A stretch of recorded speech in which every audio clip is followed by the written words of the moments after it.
लोकसभा 2024 के आंकड़ों ने सभी को हैरान तो किया ही, तो वहीं अब इसी बीच विधानसभा सीटों को लेकर भी राजनीतिक सियासी चालू हो चुका है।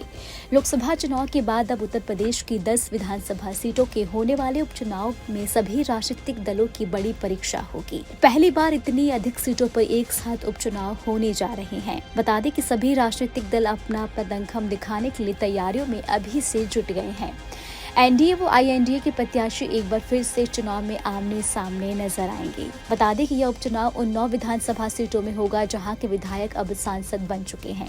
इसके अलावा कानपुर की सीसामऊ विधानसभा सीट के सपा विधायक इरफान सोलंकी को बीते दिन ही एमपी एमएलए कोर्ट ने आगजनी के मामले में 7 वर्ष की सजा सुनाई थी, जिसके बाद उनकी विधानसभा सीट की सदस्यता चली गई। इसलिए अब 10 विधानसभा सीटों के लिए उपचुनाव होना है। हालांकि इस परीक्षा में पास फेल होने से राज्य सरकार की सेहत पर कोई फर्क नहीं पड़ेगा, किंतु दोनों ही गठबंधन एक दूसरे को हराकर बड़ा राजनीतिक संदेश जरूर देना चाहते हैं।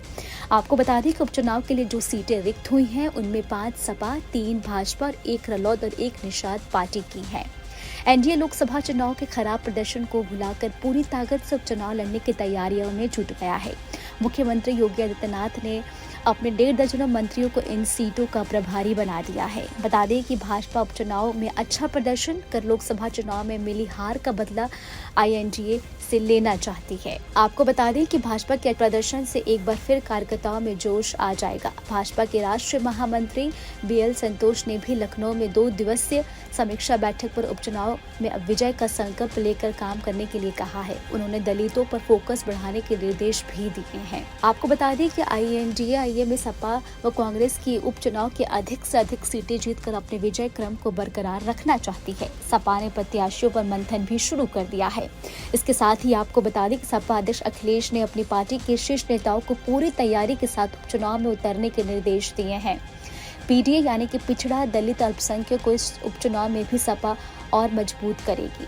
वहीं आपको बता देते हैं कि इन सीटों पर होना है उपचुनाव। प्रयागराज जिले के फलपुर, वहीं अलीगढ़ की खेर, गाजियाबाद, मुजफ्फरनगर की मीरापुर, अयोध्या की मिल्कीपुर, मैनपुरी की करहल, अंबेडकर नगर की कटहरी, मुरादाबाद की कुद्रंकी व कानपुर की सीसामऊ।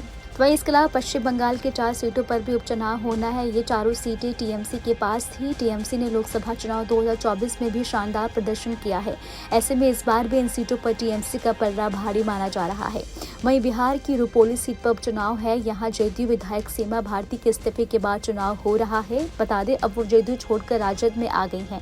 ऐसे में सीट पर एनडीए और इंडिया गठबंधन के बीच कड़ी टक्कर मानी जा रही है। इसके अलावा तमिलनाडु की विक्रवांडी सीट पर भी उपचुनाव होना है। यह सीट डीएमके विधायक पूजा देथी के निधन के बाद खाली हुई है। इस सीट पर डीएमके और एनडीए के बीच कड़ा मुकाबला है। वहीं मध्य प्रदेश की अबरवाड़ा विधानसभा सीट पर भी उपचुनाव हो रहे हैं। यहाँ से कांग्रेस विधायक कमलेश प्रताप शाह बीजेपी में शामिल हो गए हैं, इसलिए इस सीट पर भी उपचुनाव हो रहा है। इसके अलावा आपको बता दें कि उत्तराखंड की बद्रीनाथ और मंगल सीट पर भी उपचुनाव पैच। वहीं उत्तराखंड की बद्रीनाथ और मंगलोर सीट पर भी उपचुनाव हो रहे हैं। बद्रीनाथ से विधायक राजेंद्र भंडारी ने कांग्रेस से इस्तीफा देकर बीजेपी का दामन थाम लिया था। वहीं मंगलोर में बसपा विधायक सरवस करीम अंसारी के निधन के बाद उपचुनाव हो रहा है। इस सीट पर भी बीजेपी ने करतार सिंह भड़ाना, कांग्रेस के पूर्व विधायक काजी निजामुद्दीन और बीएसपी ने दिवंगत विधायक सरवत करीम अंसारी के बेटे उबदेर रहमान को टिकट दिया है। यह मुकाबला त्रिकोण माना जा रहा है। इसके अलावा आपको बता दें कि मध्य प्रदेश के देहरा, वहीं हमीरपुर, नालागढ़ सीट पर उपचुनाव हो रहा है। ये सीटें होशियार सिंह, आशीष शर्मा और केएल ठाकुर के इस्तीफे के बाद खाली हुई है। देहरा में कांग्रेस की कमलेश ठाकुर और बीजेपी के होशियार सिंह के बीच मुकाबला है। कमलेश ठाकुर सीएम सुखविंदर सिंह की पत्नी है। वहीं हमीरपुर में